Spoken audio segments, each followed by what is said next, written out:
ภัย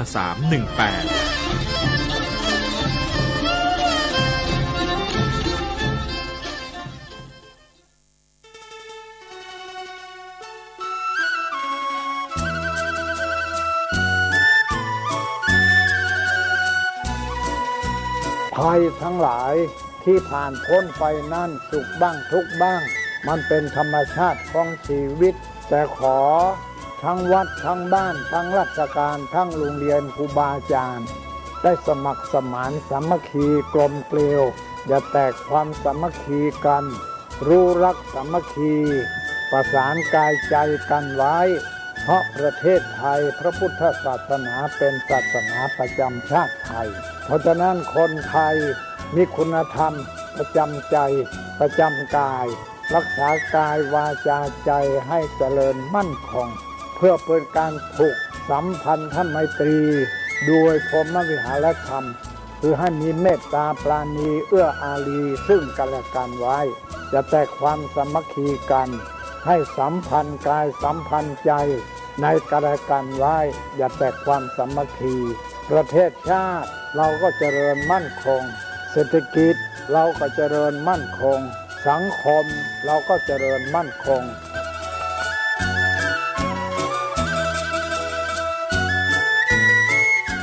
ธรรมะข้อคิดจากพระเดชพระคุณท่านเจ้าคุณพระเทพวิสุทธิคุณด้วยความปรารถนาดีจากสถานีวิทยุพระพุทธศาสนาคลื่นธรรมะเพื่อประชาชน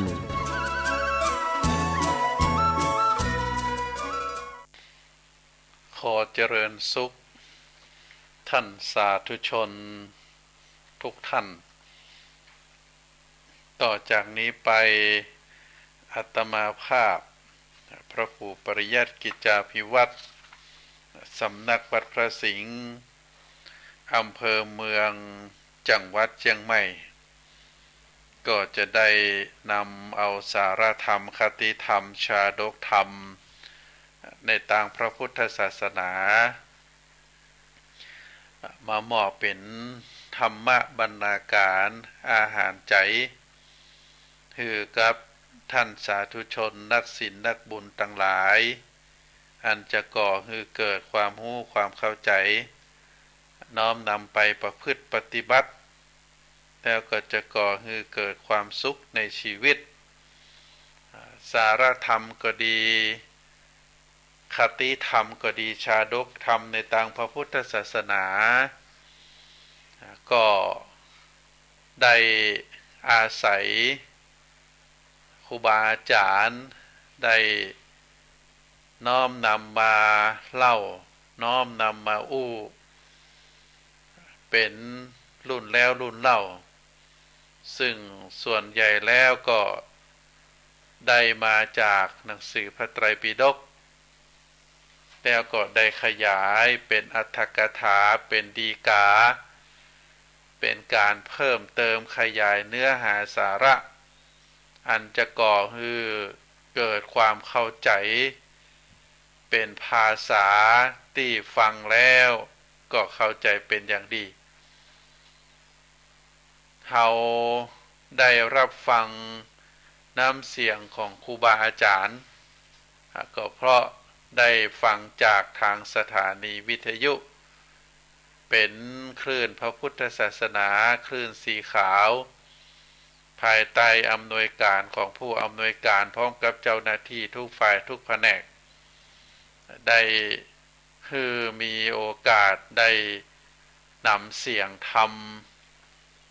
น้อมนำส่งแผ่ไปยังท่านสาธุชนที่อยู่ต่างบ้านต่างจองก็ถือว่าเป็นสิ่งที่น่าอนุโมทนาในส่วนที่เกิดจากการฟังเกิดจากการอู้เกิดจากการได้ร่วมมือกันเป็นทอดอาตมาเป็นคนอู้สถานีเป็นคนถ่ายทอดศรัทธาญาติโยมเป็นคนฟังอันนี้ก็ถือว่าเป็นสิ่งที่มีสาระมีประโยชน์ก่อนอื่นก็ขออนุญาตท่านสาธุชนได้ประชาสัมพันธ์ในวันที่6 เดือนสิงหาคมที่จะถึงนี่เป็นวันเสาร์ที่โรงเรียนธรรมราชศึกษาวัดพระสิงห์จะมีการทำบุญเป็นทำบุญถวายข้าวสารเนอะศรัทธาญาติโยมวันที่6 สิงหาคมเป็นวันศุกร์จะมีทำบุญถวายข้าวสารแล้วก็ข้าวสารที่ได้ก็จะนำไปหุงเป็นอาหารกลางวันเลี้ยงนักเรียนที่โรงเรียนธรรมราชศึกษาวัดพระสิงห์นั้นก็จะมีนักเรียนที่เป็นสามเณรอยู่ส่วนหนึ่งแล้วก็เป็นนักเรียนแม่หญิงปอจายนักเรียนตึงโมดตึงนักเรียนเนนแล้วก็นักเรียนแม่หญิงปอจายเฮาก็ถือว่าเป็นลูกหลานคนเมืองเฮาปัจจุบันนี้นักเรียนมี700 กว่ารูปคนทางโรงเรียนได้ทำโครงการเลี้ยงอาหารกลางวันนักเรียนส่วนหนึ่งใน700นี้ก็จะเลี้ยงอยู่ประมาณ200 รูปคนที่เลี้ยงหรือถวายเพลแก่นักเรียนนั้นก็มีความจำเป็นเนอะศรัทธาญาติโยมที่มีความจำเป็นก็เพราะว่านักเรียนเหล่านี้เกิดมาในสภาพครอบครัวที่ขาดแคลนก่อนที่โรงเรียนจะรับเข้าโครงการนี้ส่วนมากก็จะมีปู่ย่าตายายญาติพี่น้องได้ฝากไว้เพราะว่าครอบครัวค่อนข้างจะยากจนแล้วก็เมื่อได้มาเรียนแล้วก็ตั้งใจเรียนมาเรียนอย่างสม่ำเสมอก็เป็นการกำจูช่วยเหลืออุดหนุนให้คนเฮาได้หายจากความหิวในทางพระพุทธศาสนานั้นมีกรรมหนึ่งว่าชิคัจฉาปรมาโรคาความหิวเป็นโรคอย่างยิ่งก็เป็นการช่วยเหลือนะเป็นการช่วยเหลืออนุเคราะห์สงเคราะห์เฮาได้เอาเงินไปซื้อข้าวซื้ออาหารเอาไปให้ปลาเอาไปให้สุนัขเอาไปให้แมวก็ถือว่าได้บุญได้บุญตรงที่เฮาได้กำจัดความตระหนี่แต่ว่าตรงนี้เฮาจะทำบุญถวายข้าวสารเพื่อเป็นอาหารกลางวันแก่ลูกหลานของเฮาจึงเป็นสามเณรแล้วก็นักเรียนแม่หญิงปอจายวันหนึ่งทางโรงเรียนก็หุงข้าวประมาณ50 ลิตรแล้วก็ได้ทำกับข้าวถึงเวลายามเพลตอนเที่ยงก็ได้ตักใส่ถาดหลุมเลี้ยงนักเรียนก็ปอฮือกินฮืออิ่มฮือหายหิวเพื่อที่จะได้เรียนหนังสือจนถึงเวลา3 โมงครึ่ง4 โมงอันนี้เป็นโครงการที่ทางโรงเรียนได้ดำเนินการมาเป็นเวลาหลายปีในแต่ละปีก็จะใช้ช่วงเวลาประมาณเดือนสิงหาคมก็ได้ทำโครงการในการตอดผ้าป่าข้าวสารหรือถวายข้าวสารในวันที่6เป็นวันเสาร์เดือนสิงหาคมนั้นท่านก็ขอเจริญพรศรัทธาญาติโยมเนอะไผที่มีกุศลและเจตนาที่จะถวายหรือจะทานข้าวสารบริจาคข้าวสารเขาจะใช้คำว่าบริจาคก็ได้จะใช้คำว่าทานก็ได้นะก็จะประกอบพิธีบนวิหารหลวงเนอะตั้งแต่เวลา8 โมงครึ่งเป็นต้นไปทางโรงเรียนได้จัดสำหรับ ข้าวสารไว้2 ชุดเป็นชุดน้อยกับชุดใหญ่ชุดน้อยได้ประชาสัมพันธ์ก็จะมีข้าวสารมีเครื่องปรุงก็มีน้ำมันพืชมีน้ำปลาน้ำซีอิ๊วแล้วก็ผงชูรสผงปรุงรสก็ใส่ไว้ชุดหนึ่งชุดนี้ก็250 บาทก็จะมีแหมชุดหนึ่งเป็นชุดใหญ่นะข้าวสารถุงใหญ่พร้อมกับน้ำมันพืชน้ำปลาแล้วก็ซีอิ๊วพร้อมกับเครื่องปรุงรสอันนี้ชุดละ500 บาทก็จะได้จัดเรียงไว้ศรัทธาญาติโยมท่านใดมาจะประสงค์ทานถวายชุดใหญ่ชุดน้อยก็แล้วแต่เจตนาศรัทธาก็จะได้รับพรจากพระภิกษุสามเณรโดยเฉพาะลูกเนนที่เข้าร่วมโครงการก็จะได้มารับมาปั่นปอนให้แก่พี่น้องศรัทธาที่มาทำบุญในวันที่6 ส่วนนักเรียนทั้งหลายที่เป็นคนบ้านก็จะทยอยมาช่วยกันลำเลียงยกข้าวสารเหล่านั้นที่ท่านสาธุชนได้มาทำบุญได้มาถวายทานก็ถือว่าในเดือนสิงหาคมเป็นเดือนที่เราได้รับการกล่าวขานว่าเป็นเดือนแม่แห่งชาติวันที่12 สิงหาคมเป็นวันแม่แห่งชาติเพราะฉะนั้นก็ใครอยากจะทำบุญทานข้าวสารอุทิศส่วนบุญส่วนกุศลให้แม่ผู้บังเกิดเกล้าก็ได้มาร่วมทำบุญได้หรือใครที่จะสร้างบุญสร้างกุศลไว้กับตัวกับตนไว้ไปหน้าก็มาร่วมทำบุญได้แจ้งความประสงค์ได้เนอะถ้าศรัทธาญาติโยมทำบุญทานข้าวสารบริจาคข้าวสารก็ทำให้เรามีสุขภาพแข็งแรงอาหารข้าวสารที่เราได้ทานไปหุงเป็นอาหารพระเนนก็ดีละอ่อนก็ดีได้ฉันได้ทานเข้าไปก็จะแปลสภาพเป็นเลือดเป็นเนื้อแล้วก็คือตึงสามเณรแล้วก็นักเรียนดำรงชีวิตอยู่ต่อไปได้เพราะว่ามนุษย์เท่านั้นมีอาหารเป็นเครื่องหล่อเลี้ยงร่างกายเฮาได้ทานข้าวสารก็ถือว่าได้ทำบุญได้ถวายเลือดถวายเนื้อถวายชีวิต คือกับลูกเนนตลอดถึงน้องเยาวชนก็ถือว่าได้ทำบุญที่ยิ่งใหญ่เมื่อมีชีวิตมีอาหารแล้วก็คือได้ทำให้มีสุขภาพแข็งแรง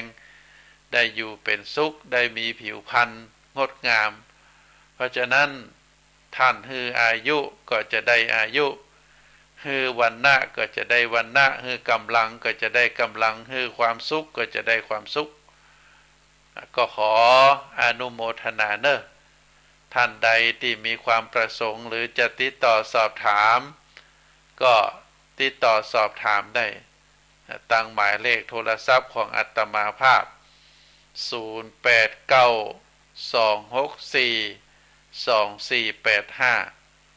0892642485ขอแห่งครั้งเนอะ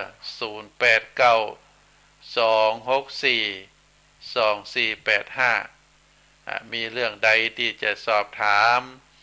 จะปูจาชุดใหญ่ชุดน้อยเป็นข้าวสารจะทานข้าวสารหรือจะนำข้าวสารมาเองหรือจะนำปัจจัยมาแล้วก็มาปูจาเอาข้าวสารก็ได้ในวันที่6เป็นวันเสาร์เดือนสิงหาคมเนอะก็ขอเจริญพรศรัทธาญาติโยมได้ทราบท่านสาธุชนทั้งหลายมีเรื่องเล่ามีปอดจายคนหนึ่งเขาได้ยินมาว่าปากคนยาวกว่าปากกา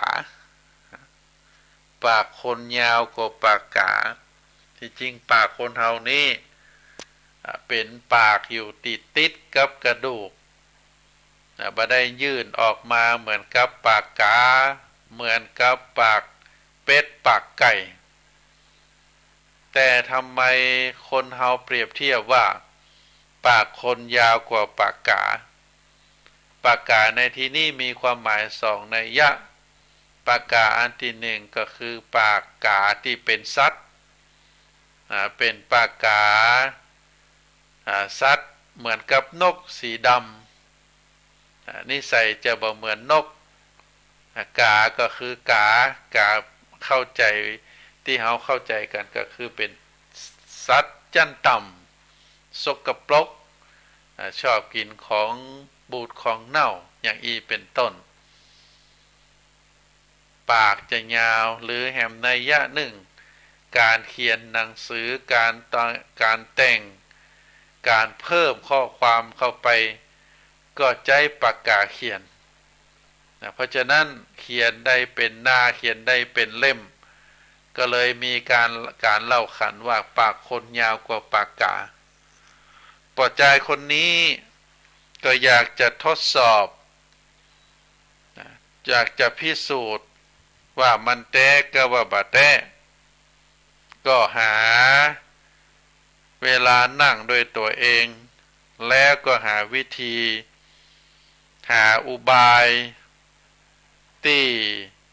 จะพิสูจน์ว่าปากคนยาวกว่าปากกาแต่ก็ได้ห้องภรรยามาพร้อมกับว่าแม่มันแต่เจ้านี่อายเข้าห้องน้ำปรากฏว่าถ่ายออกมาเป็นนกกระจอกตัวหนึ่งอายนี่ตกใจมันน่าจะเป็นไปได้แต่มันก็เป็นไปแล้วสามีกับภรรยาว่าตัวเองถ่ายออกมาเป็นนกก็สั่งกำชับไปน้องจะไปบอกคือไผเนออายเปิ้น ส่วนภรรยาเมื่อฟังสามีแล้วก็บ่น่าจะเชื่อแต่ก็หันท่าทางสามีหน้าตาเป็นลักเป็นฐานก็ยิ่งสามีบอกว่าเป็นความลับจะไปบอกคือไผเนอก็ทำให้มีอาการเรียกว่าอาการกับอกกับใจบ่ฮู้จะไประบายที่ไหนสามีเป็นคนว่าตัวเองถ่ายออกมาเป็นนกก็คิดอยู่ในใจถ้าบ่บอกคือไผนี่อกจะระเบิดแน่ก็เก็บเรื่องนี้ไว้วัน2 วันพอวันที่3ก็แม่มาเอี่ยวหาก็จึงได้กับแม่บอกว่าเมื่อ2 วันก่อนสามีของข้าเจ้าเนี่ยแม่ถ่ายออกมาเป็นนกกระจอก2 ตัวแม่จะไปบอกคือไผเนอะถ้าสามีฮู้ก็จะว่าคือข้าเจ้าเพราะว่าเปิ้นได้สำทับไว้ว่าจะไปบอกคือไผจากนกกระจอก1 ตัวก็กลายเป็นนกกระจอก2 ตัวภายในวันเดียวพอแม่ยายฮู้เรื่องดังนั้นผ่านไปวันเดียวความลับก็เริ่มออกฤทธิ์นางก็ได้ไปกับสามีของตัวเก่าซึ่งเป็นป่อของแม่หญิงก็บอกว่าตะวานี้ไปแอวหาลูกสาวก็บอกความลับบางอย่างของลูกเขยเฮาคือข้าเจ้าฟังถ้าอายได้สัญญาก่อนว่าจะรักษาความลับนี้ไว้เพื่อที่บ่ให้เกิดความเสียหายกับลูกเขยสามีก็รับปากลูกสาวบอกว่าบากี่วันมานี่ลูกเขยเฮาเข้าห้องน้ำแล้วก็ถ่ายนกกระจอกถ่ายออกมาเป็นนกกระจอก2-3 ตัวน่าอัศจรรย์แต่ๆพอมันเป็นไปได้จะใด ป้อมันต้องเก็บเรื่องหนึ่งนี่ไว้เนอะจะไปบอกใครผ่านไปบักกี่วันป้อตาก็อดใจบ่ไหวนะแล้วก็ได้มานั่งกินเหล้าพอดีเพื่อนนั่งกินเหล้า4-5 คนเมื่อเหล้าเข้าปากแล้วก็ปิดบังบ่ได้ก็ได้อูกับพักพวกว่าสหายลูกเขยเฮานะลูกเขยเฮาเนี่ยทายออกมาเป็นนกกระจอก4-5 ตัวบ่น่าเชื่ออันนี้ลูกสาวเฮามาบอกเต้ๆนะเพื่อนจะไปบอกคือไผเนื้อของเป็นความลับเน้อเดี๋ยวลูกเขยมันจะว่าฮืออันนี้ก็ในวงเล่าเรื่องแปลกก็ปรากฏว่าหลายคนก็นำไปเล่าต่อเพียงแค่2 อาทิตย์จากนกกระจอก1 ตัวก็กลายเป็นนกกระจอกเป็นฝูงอันนี้ก็พอดีสามีของแม่หญิงคนนั้นก็ได้เงียบแล้วก็คอยฟังว่าเรื่องที่ตัวเองอู้กับภรรยานั้นมันจะไปถึงไหนก็ปรากฏว่าแหม2 อาทิตย์ต่อมาเขาก็ไข้หัวน้ำหูน้ำตาไหลเพราะว่าคนที่มาเล่าให้ฟังบอกว่านี่เพื่อนมีคนเขาเล่าว่านายเนี่ยทายออกมาเป็นนกกระจอกเป็นฝูงเลยกะ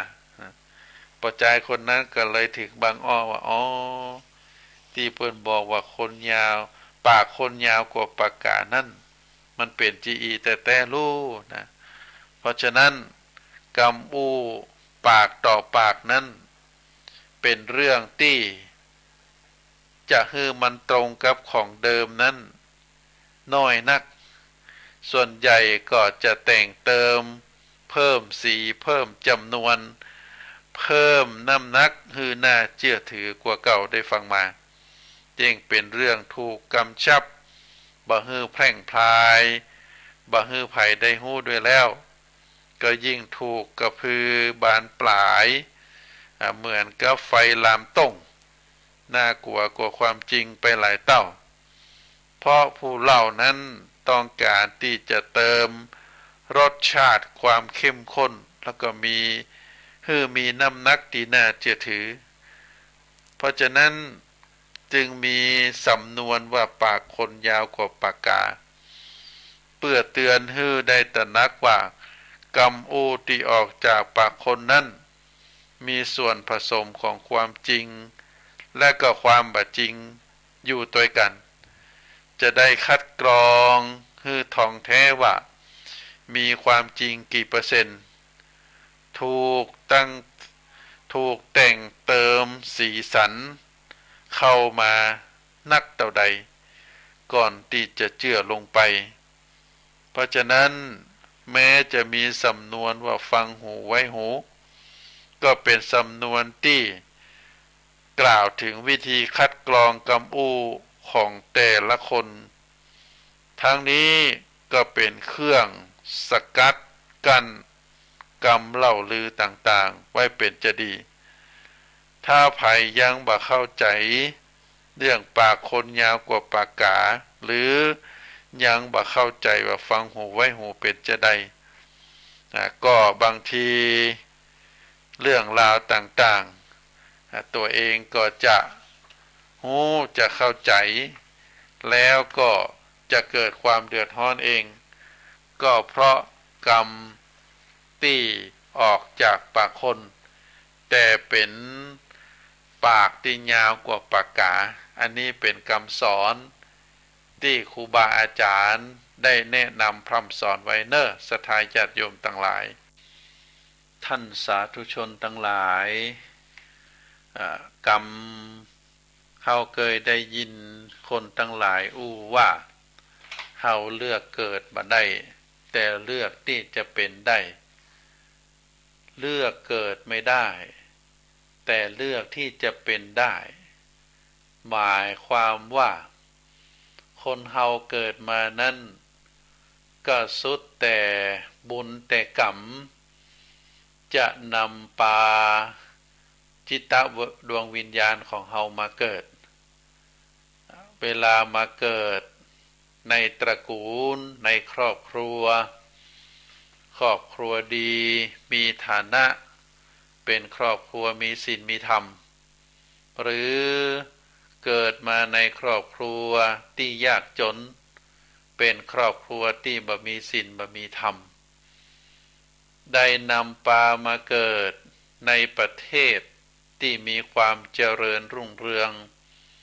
ทางด้านวัตถุแต่สภาพด้านจิตใจความเป็นอยู่ก็วุ่นวายหรือบางทีไปเกิดในประเทศที่มีความยากจนแล้นแค้นก็เป็นประเทศที่ด้อยพัฒนาก็มีบางทีก็ไปเกิดประเทศที่แห้งแล้งยากจนอย่างประเทศเอธิโอเปียที่เฮาหันหรือบางทีมาเกิดในประเทศที่มีความสมบูรณ์ถึงทางด้านเข้าป่าอาหารสมบูรณ์ถึงด้านประเพณีวัฒนธรรมทางด้านศาสนาแต่ก็ไปอยู่ไปเกิดในป่าในห้วยในดอยอย่างอีกก็มีเพราะฉะนั้นสถานที่เกิดครอบครัวที่จะไปเกิดประเทศที่จะไปเกิดเฮาเลือกบ่ได้แต่เมื่อเกิดแล้วพอจำความพอฮู้ความได้เฮาสามารถที่จะเลือกความเป็นอยู่ในชีวิตของเฮาได้อันนี้ครูบาอาจารย์ได้เอ่ยมาเหมือนกับชีวิตของนายแพทย์คนหนึ่งชื่อว่าชีวกโกมารพัฒน์ชีวกโกมารพัฒน์เป็นหมอหลวงประจำตัวพระเจ้าพิมพิสารและประจำตัวของพระพุทธเจ้าเป็นหมอหลวงก็คือเป็นแพทย์อยู่ในพระราชวังเป็นนายแพทย์ที่มีความเชี่ยวชาญมีความเรียกว่ามีความฉลาดมีความรู้ความสามารถแล้วก็ได้ชื่อว่าเป็นหมอหลวงเพราะได้รักษาถึงพระเจ้าแผ่นดินพระพุทธเจ้าตลอดถึงพระสาวกมีชื่อเสียงตราบเท่าทุกวันนี้ในวัดพระสิงห์ก็มีรูปปั้นหมอชีวกโกมารพัฒน์ถึง2 รูปถึง2 องค์ถึง2ตี้ก็คือตั้งไว้ทางด้านตะวันออกวัดกับทางตะวันตกใครมาก็ไปกราบไปไหว้ก็เฮาฮู้ได้หันรูปแล้วก็ได้เข้าใจว่าหมอชีวกโกมารพัฒน์นั้นเป็นหมอที่มีความสามารถเป็นหมอประจำตัวพระเจ้าแผ่นดินพระพุทธเจ้าตลอดถึงพระสาวกแต่ในชีวิตในวัยเด็กในสมัยที่เป็นละอ่อนนั้นเป็นชีวิตที่อาภัพเมื่อเกิดมาใหม่ๆก็ปรากฏว่าไปเกิดในท้องของโสเภณีประจำเมืองราชคฤห์เมื่อเกิดออกมาแล้วฮู้ว่าเป็นลูกประจายก็ฮือสาวใจใส่กระโดงไปขว้างไว้หิมต่างในสมัยนั้นมีกุมารมีราชกุมารองค์หนึ่งนามว่าอภัยเมืองราชคฤห์ได้มาหันก็ได้เอาละอ่อนน้อยที่ชื่อว่า หมอชีวกคนนี้มาเก็บเลี้ยงไว้ในวังได้กินได้ใจเหมือนกับราชกุมารทั่วไปและก็ได้ตั้งชื่อว่าชีวกซึ่งหมายความว่าผู้ที่ยังมีชีวิตอยู่ต่อมาก็ได้รับเพิ่มขานเพิ่มเติมเข้าไปว่าโกมารพัสซึ่งมีความหมายว่าผู้ที่ได้รับการเลี้ยงดูแบบราชกุมารก็ถือว่ายังเป็นคนมีบุญเกิดมาในท้องโสเภณีออกมาแล้วถูกขว้างทิ้งถูกขว้างทิ้งแต่ก็ยังมีบุญที่ราชกุมารนามว่าอภัยเก็บมาเลี้ยงดูแล้วก็ให้ความเป็นอยู่เหมือนกับราชโอรสเมื่อเจริญเติบโตขึ้นมาก็ได้หู้ว่าตัวเองนั้นเป็นลูกกำพร้าบ่ฮู้ว่าไผเป็นพ่อเป็นแม่ก็เลยต้องหาวิชาชีพใส่ตัวเพื่ออนาคตลบก็ได้โดยความตามประสาละอ่อนเมื่อเจริญเติบโตหู้ความมาแล้วก็ได้ลอบหนีออกจากวังไปเมืองตักกศิลา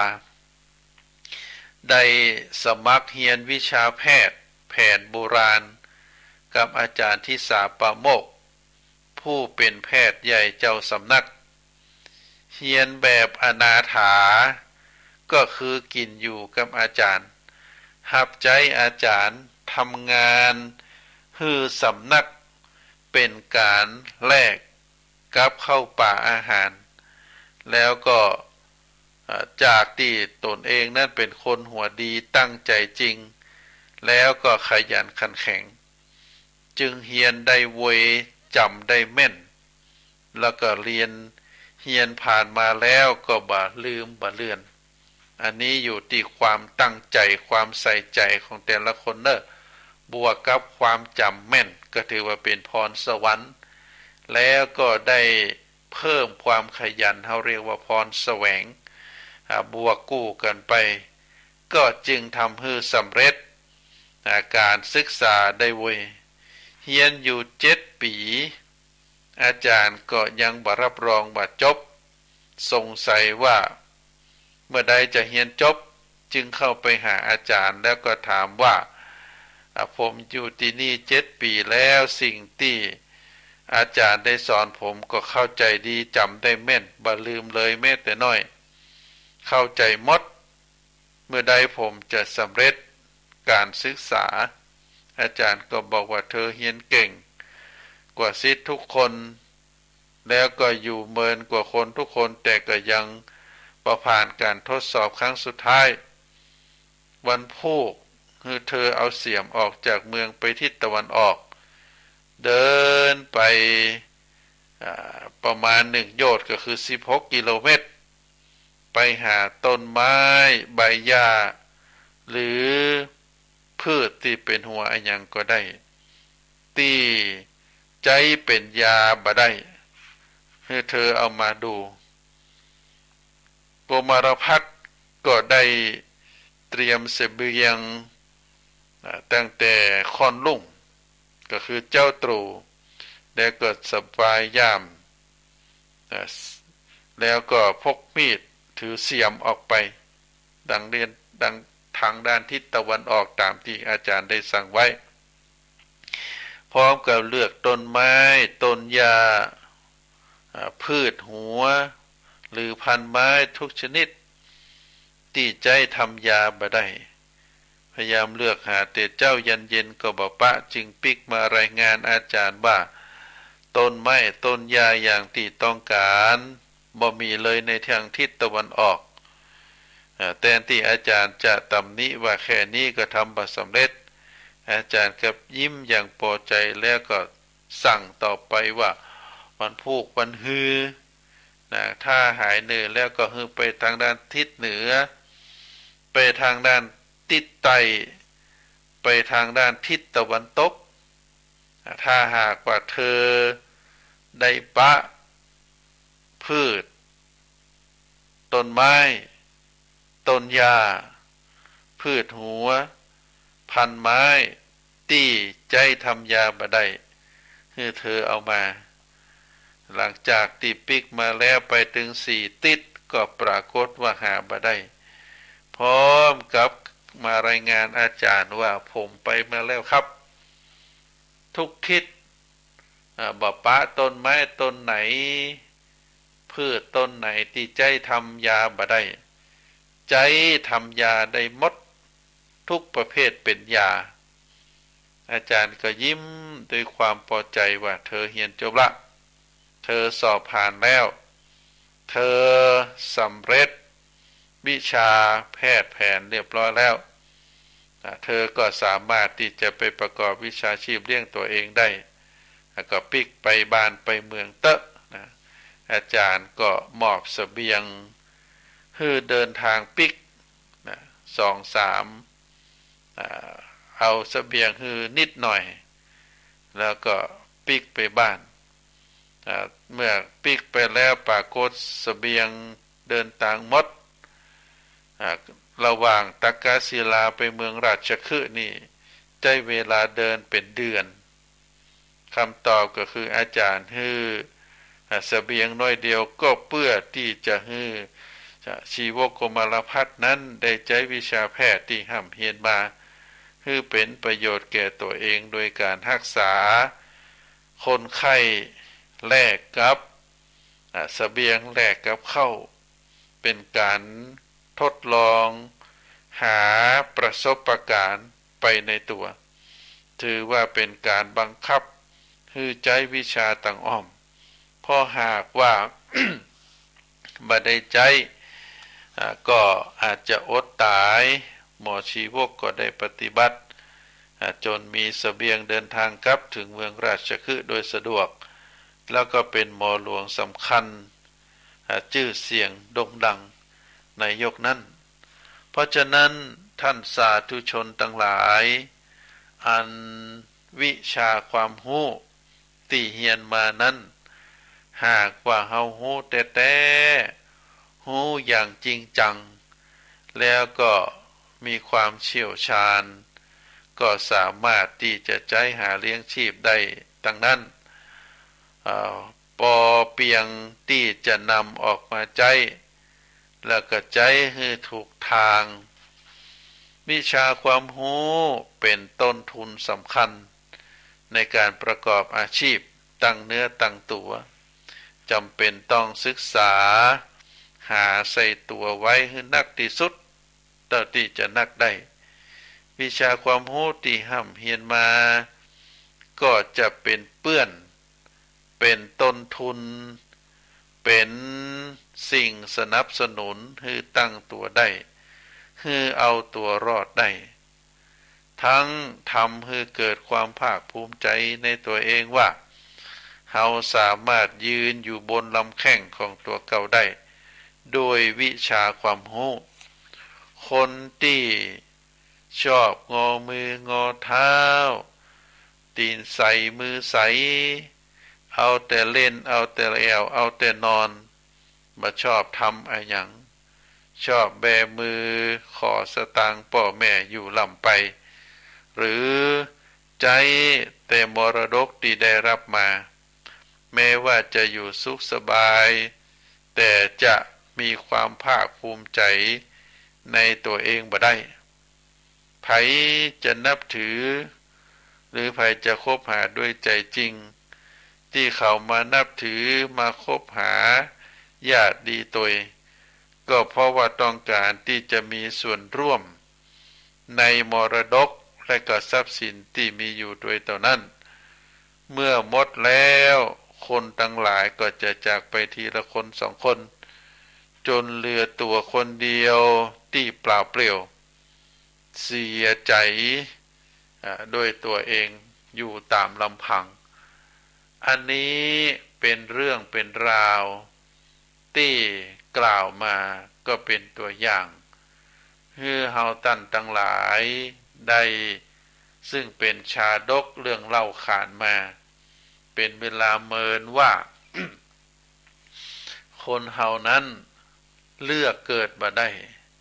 แต่เลือกที่จะเป็นได้การที่เฮาเกิดมากำหนุนบุญแต่งนะกำหนุนบุญแต่งคือเฮาไปเกิดที่นั่นที่นี่ไปเกิดในครอบครัวนั้นครอบครัวนี้บางคนก็เกิดในครอบครัวรวยบางคนก็เกิดในครอบครัวตุกเขาจะหันว่าคนตุกเปิดมีลูกหัวปีท้ายปีบางทีก็มีเป็น7เป็น8ตรงกันข้ามบางคนมีฐานะมั่นคงมีบ้านเฮือนใหญ่โตมีทรัพย์สินเงินทองนักแต่ปรากฏว่าบ่มีลูกอย่างเป็นต้นก็ถือว่าในการที่เฮาตั้นทั้งหลายบ่สามารถที่จะเลือกเกิดได้แต่เมื่อเฮาเกิดมาแล้วตอนนี้เฮาเกิดมาแล้วหู้แล้วใหญ่แล้วก็ถึงจุดเวลาที่เฮาจะต้องพัฒนาตัวเองเพื่อที่จะได้เป็นเพื่อที่จะได้อยู่เพื่อที่จะได้มีอย่างที่เฮาต้องการเกิดเฮาเลือกบ่ได้แต่ตอนนี้เฮาเลือกที่จะมีเลือกที่จะเป็นเลือกที่จะอยู่ได้ก็อยู่ที่ตัวเฮาจะเสาะแสวงหาเฮามีพรเฮาเรียกว่ามีพรสวรรค์ที่บุญได้ส่งเสริมเติมแต่งให้เฮาเป็นคนมีรูปร่างหน้าตาแบบนี้มีสติปัญญาในระดับนี้มีฐานะความเป็นอยู่ของครอบครัวเป็นลักษณะแบบนี้ในส่วนที่เหลือก็จะเป็นส่วนที่เฮาต้องเสาะแสวงหาเฮาจึงได้ชื่อว่าพรแสวงพรแสวงที่จะเพิ่มจะเติมจะแต่งให้ชีวิตของเฮาสมบูรณ์นักยิ่งขึ้นให้เฮาได้ใจความรู้ความสามารถจากที่เฮาได้แสวงมาใจให้เป็นประโยชน์ต่อคนทั้งหลายมาใจให้เป็นประโยชน์ต่อการดำรงชีวิตคนรอบข้างอาจจะเป็นพ่อเป็นแม่เป็นพี่เป็นน้องของเฮาเพราะฉะนั้นท่านสาธุชนทั้งหลายวันนี้อาตมาได้เอาเรื่องเป็นชาดกในสมัยครั้งพุทธกาลมาเล่าให้ศรัทธาญาติโยมได้รับฟังได้เข้าใจนะเรื่องที่หนึ่งนั่นก็คือปากคนยาวกว่าปากกาได้ว่าไปแล้วเรื่องที่สองที่ได้วันนี้ก็คือชีวิตของหมอชีวกโกมารพัฒน์หมอที่มีความเก่งมีความเชี่ยวชาญในสมัยครั้งพุทธกาลเป็นหมอหลวงประจำพระเจ้าพิมพิสารเป็นหมอหลวงประจำตัวของพระพุทธเจ้าตรงที่สำคัญก็คือตอนที่พระเทวทัตได้กลิ้งหินจากยอดเขาคิชกูฏเพื่อที่จะให้ลงมาทับร่างของพระพุทธเจ้าคือได้ถึงแก่ความตายถึงภาษาบ้านเฮาแต่ปรากฏว่าก้อนหินนั้นได้ถูกก้อนหินใหญ่แล้วก็เด่นไปแห่งหนึ่งก้อนหินใหญ่นั้นได้ตกสะเก็ดเรียกว่าเกิดสะเก็ดขึ้นมาสะเก็ดนั้นก็ไปถูกที่ข้อพระบาทของพระพุทธเจ้าทำให้พระโลหิตห่อขึ้นมาเมื่อเป็นลักษณะแบบนี้แล้วก็ทำให้พระพุทธองค์ได้รับความบาดเจ็บจากที่โดนก้อนหินมากระทบกับข้อก็ได้เจิญหมอชีวกโกมารพัฒน์ซึ่งพระเจ้าพิมพิสารนั้นมีความเคารพรักในพระพุทธเจ้า ก็ได้ให้หมอประจำตัวพระองค์คือหมอชีวกโกมารพัฒน์มาบ่งเอาเลือดที่จ้ำหนองอยู่ที่ฝ่าพระบาทแล้วก็เอายาใส่ปรากฏว่าประมาณผ่านไปประมาณชั่วโมงก็แผลนั้นแห้งสนิทนะก็เหมือนกับบ่เคยเป็นแผลมาก่อนอันนี้ก็เพราะว่าได้ฝีมือการปรุงยาจากหมอชีวกโกมารพัฒน์อย่างอีเป็นต้นได้กล่าวได้เอ่ยให้ท่านสาธุชนได้ฟังเพราะฉะนั้นในเรื่องของปากคนยาวกว่าปากกาก็เป็นคติธรรมคือเฮาได้รู้ว่าปากของคนเฮานั้นถึงแม้ว่าจะมีริมฝีปากติดกับกระดูกบ่ได้ยื่นออกมาเหมือนกับปากกาปากนกแต่ว่าเวลาเสริมเติมแต่งเนื้อหาเรื่องราวที่ตัวเองได้ฟังมาก็เติมแต่งให้มันใหญ่ให้มันหนาให้มันชวนฟังก็ทำให้ก็เลยทำให้เรื่องราวต่างๆนั้นมันใหญ่มันนักขึ้นก็เป็นเรื่องที่เฮาท่านทั้งหลายต้องระมัดระวังในเรื่องของความกำอู้กำจาของคนเฮาท่านสาธุชนทั้งหลายอาตมาภาพได้นำเอาเรื่องราวสาระที่เป็นชาดกมาเล่าให้ท่านทั้งหลายได้ฟังเพื่อที่จะให้เกิดคติใจเฮาเกิดมาแล้วเกิดมาเป็นคนก็ถือว่าเป็นเรื่องที่ดี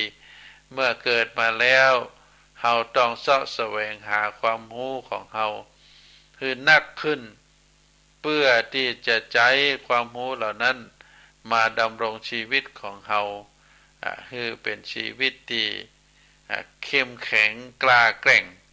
ที่จะอยู่ในโลกใบนี้อย่างมีความสุขอาตมาภาพขอฝากสาระธรรมให้ท่านสาธุชนได้พินิจพิจารณาในโอกาสสุดท้ายนี้ก็ขออนุญาตประชาสัมพันธ์แหมน้อยหนึ่งว่าในวันที่6สิงหาคมเราจะประกอบพิธีตาลข้าวสารเนอะที่พระวิหารหลวงวัดพระสิงห์ศรัทธาญาติโยมคนไหนว่างก็ขอน้อมเชิญมาร่วมนะถึงแม้บัดตาลก็มาร่วมอนุโมทนาคือกำลังอกกำลังใจกันหรือใครที่มีกุศลเจตนาจะบริจาคต่างวัดต่างโรงเรียนก็ได้จัดข้าวสารไว้นะชุดที่1เป็นชุดน้อยราคา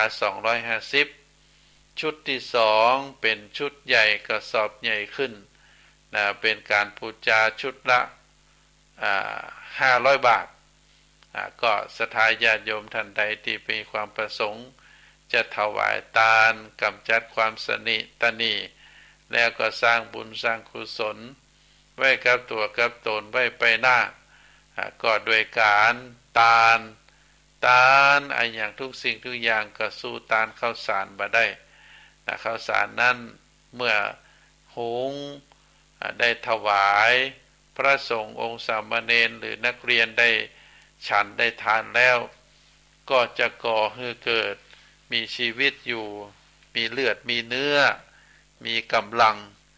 ที่จะดำเนินชีวิตอยู่ก็ฝากให้ศรัทธาญาติโยมได้มาร่วมทำบุญกันเนอะมาขอให้มาเป็นกำลังอกกำลังใจก็มาก็ตานก็ได้บัดตานก็ได้เฮาบอกว่ายังนะบอกว่ากันแต่ขอให้ได้หันหน้าหันตากันเนอะก็ขออนุโมทนาแล้วก็ขอเจริญพร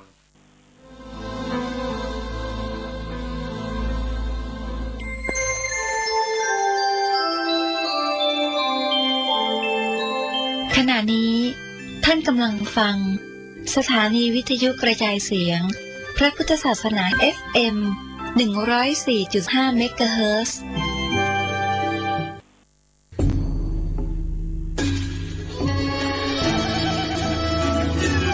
ขอ อเชิญพุทธศาสนิกชนทุกท่านร่วมทำบุญผ้าป่าสามัคคีและร่วมเป็นเจ้าภาพโรงทานในพิธีทำบุญ1 ทศวรรษ 10 ปีที่พักสงฆ์สถาบันธรรมาภิวัตรบ้านศพเตินตำบลศพปาดอำเภอแม่เมาะจังหวัดลำปางในวันที่ 17 สิงหาคม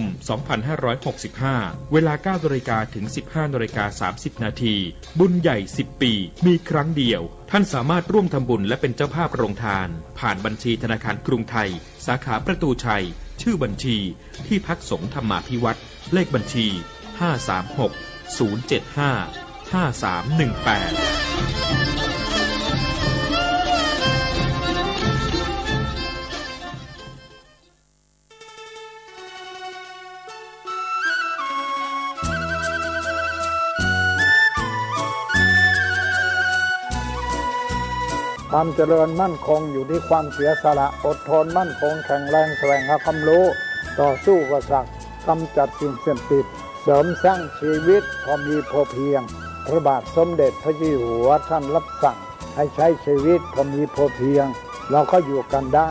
เพราะฉะนั้นคนไทยต้องสมัครสมานสามัคคีหันหน้าเข้าหากันปรึกษาหากันรักกันฉันพี่น้องเราก็จะอยู่ได้เพราะเวลานี้ยุคโลกาภิวัตน์มันจะมีการเปลี่ยนแปลงทางขนบธรรมเนียมจริตประเพณีบางสิ่งบางอย่างก็ขอให้นึกถึงบรรพบุรุษของชาติว่าบรรพบุรุษปู่ย่าตายายเราได้สั่งสมอบรมลูกหลานของคนไทยทุกคนให้ตั้งอยู่ความสามัคคีมีความสมัครสมานกลมเกลียวเมตตาปราณีเอื้ออารีเอื้ออาทรในราชการเวลานี้ประเทศชาติของเราก็เจริญมั่นคงเพราะเหตุว่าคนไทยรวมน้ำจิตน้ำใจกันสร้างสรรค์ความเจริญงอกงามเพื่อความเจริญงอกงามแก่ชาติพระพุทธศาสนาสำนักงานของพระมหากษัตริย์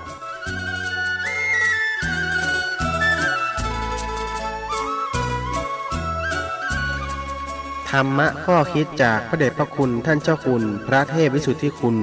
ด้วยความปรารถนาดีจากสถานีวิทยุพระพุทธศาสนาคลื่นธรรมะเพื่อประชาชน